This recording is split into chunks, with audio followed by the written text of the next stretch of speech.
હાજી સાહેબ, તમે શું પૂછો છો મારી સમજણમાં નથી આવતું. તમે કરી આપશો એટલે શું છે? મારે અમારે બે ભાઈનું ન્યાયી સમાધાન તમે કરી આપશો. તમારી ઉંમર કેવડી છે? મારી 65 વર્ષ. 65 એટલે મારા કરતા 3 વર્ષે મોટા થયા. તમે યુટ્યુબ ચેનલ મારી જુઓ છો કે જોતા જ નથી? હું જોઉં છું સાહેબ. જોતા હો ને તો સમજતા નથી, અને સમજતા હો તો એ આવું કોઈ પૂછે જ નહીં કે રમણીકભાઈ માત્ર ને માત્ર સેવા જ કરે છે. કોઈ એમ કે મારો કેસ લડી દો, કોઈ એમ કે મારો ડ્રાફ્ટ બનાવી દો, કોઈ એમ કે મારી ઘેરે આવીને સમાધાન કરી દો. એવું કશું શક્ય નથી. તમારા ભાઈને મારી પાસે લેતા હો તો હું સમાધાન કરાવી દઈશ. બીજા નંબરમાં પટેલ છો ને? હું પટેલ જ છું. તાલીમ કેમ્પની અંદર પટેલોની સંખ્યા 10% જ હોય છે. પાછા ફરિયાદ કરે કે અમને બધા લૂંટે છે. લૂંટે જ ને, તમે લૂંટાવા બેઠા છો તો લૂંટે.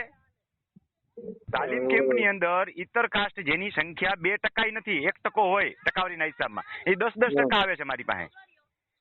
પટેલોને તાલીમ કેમ્પની જરૂર જ નથી એવું મને લાગે ને. પટેલ વિડીયો પૂરા સાંભળતા સમજતા નથી. પછી ફરિયાદ કરે કે અમારે તકલીફ છે. તકલીફ તો રહેવાની જ. પછી આપણે પછી ખટકા વેચવા પડે. અને રાજાના રજવાડા રહ્યા ગયા તો પટેલના ખટકા નહીં પૂરા થઈ જાય? એ સાચી વાત છે તમારી. એટલે ભાઈઓને જો સમાધાન કરવું હોય તો મારી પાસે લઈ આવો, હું બેહાડી સમાધાન કરાવીશ. બાકી હું તો તમારી ઘરે નહીં આવું ને, હું મોંઘો પડીશ તમારી ઘરે આવીશ તો. એમ નહીં, એને આપણે બોલાવીએ તો મારી કીધું તો બોલાવો આવતો નથી, ફોન નથી ઉપાડતો. હા તો ઈ માં જીણો ભાઈ છે ને હગો. હા સાહેબ. તો કાંઈક તો કાંટો ખટકી ગયો હશે ને, સમજો. 40% તમારી ભૂલ હશે તો 60% એની ભૂલ હશે. કાંઈક તો તમારી ભૂલ હશે ને. હા પણ ભૂલ હોય તો તમારો નાનો ભાઈ છે કે મોટો ભાઈ છે?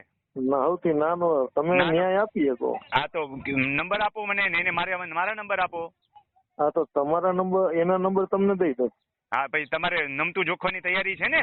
પછી મારી પાસે આવીને અકડ રહ્યો. જો ઝૂકતા નહીં એવું તૂટતા હે, સમજી લેજો.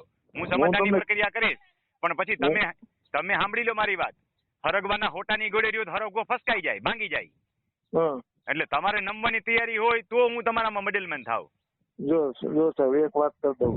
હવે મારા મામાની કેસેટ બની, એની ઉપર તમને તારણ આવી જાય ને 100%. લ્યો. હા 1 મિનિટ પછી ફોન કરું.